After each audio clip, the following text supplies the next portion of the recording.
one of the most important things the men's movement is doing is being able to say, men need compassion, and men deserve compassion. And to have that happen, I'm not expecting it in my lifetime. It's an ocean of pain out there. This stuff we're talking about has been going on for so long. And nobody listens. Nobody cares. It's one thing when you look at what happens to women and you feel normal, healthy outrage about it, and that should happen. But when you can look at what's happening in our courts to men, in our medical establishment to men, in our schools to men, and yet we remain so cerebral about all of it. Yes, well, that is certainly something to consider. If it were happening to any other group, we would be having protests from coast to coast. And the fact is that it is happening to men every day, right in front of our eyes, and people will get angry at you if you try to talk about it. That's how deep the prejudice runs. But there have been protests, not with the intention of shining light on men's issues, but rather with the goal of silencing any discussion of men's issues. Like at Ottawa University, when Professor Janice Fiamengo attempted to give a lecture that questioned the feminist narrative.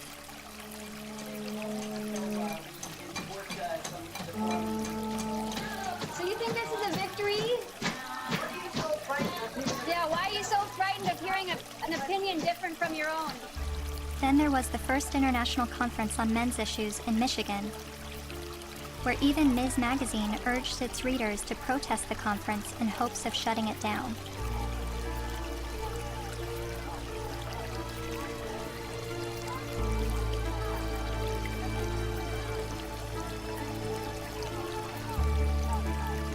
But perhaps the most well-known protest of a pro-men's rights event happened in April 2013 at the University of Toronto, when the Canadian Association for Equality hosted a discussion titled From Misogyny and Misandry to Intersexual Dialogue.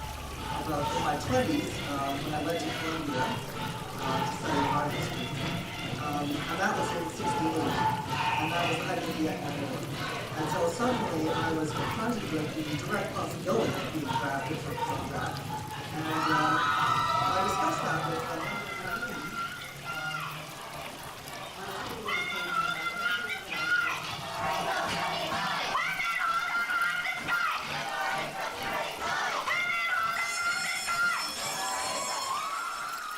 A feminist group protesting the event illegally pulled the fire alarm and successfully shut down the event.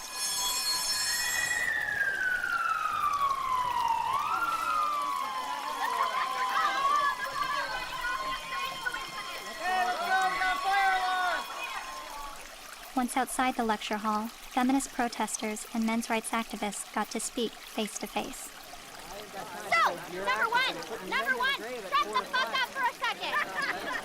Feminists do not want you to lose custody of your children. The assumption that women are naturally better caregivers is part of patriarchy. Feminists do not like commercials in which bumbling dads mess up the laundry and confident wives have to bustle in and fix it. The assumption that women...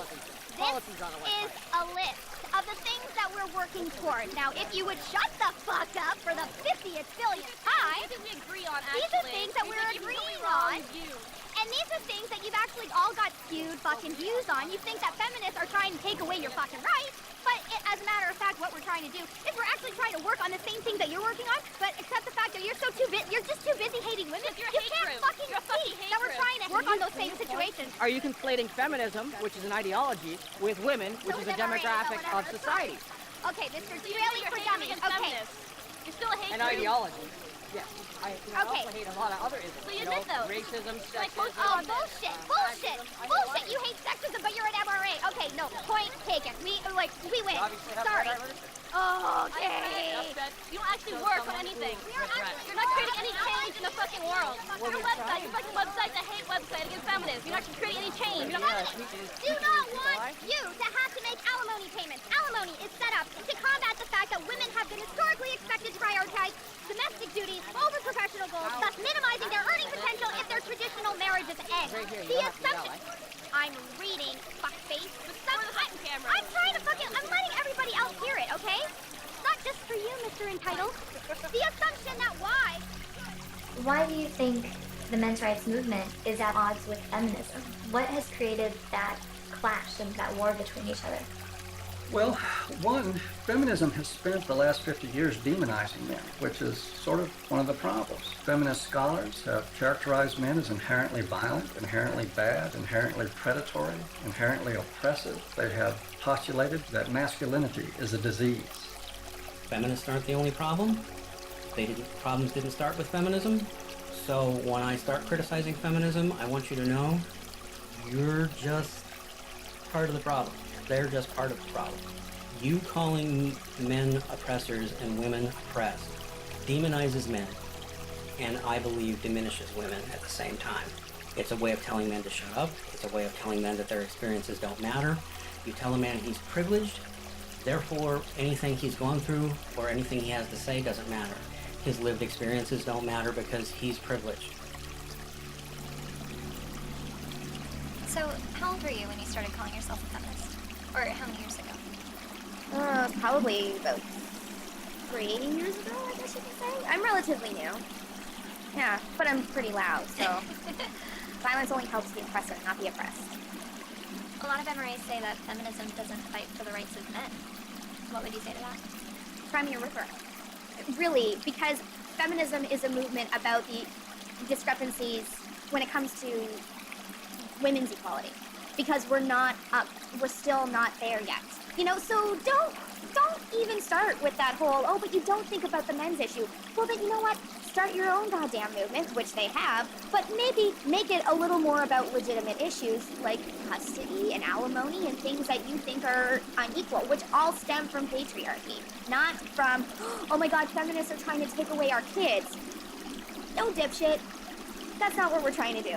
We're not trying to do that. I mean, if they look at the root causes of why, for example, you know, women get custody more often than men do, women are supposed to be the mothers. They're supposed to be the natural-born caregivers. So obviously, you has a vagina, so obviously you're going to be able to take care of the kitties.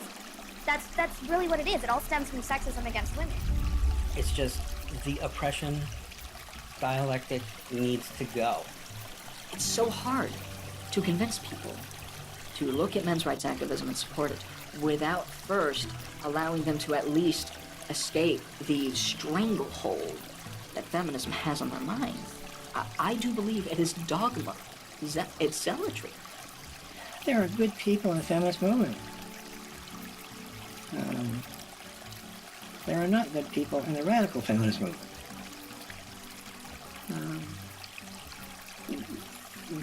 That system is based on hate. And hate is, in my opinion, hate is the most destructive force in the world. They're so quick to call us man-haters or misandrists. Misandry? No. Like, they're so quick to say that when all we're doing is talking about, like, patriarchal societies and structures that we want to dismantle.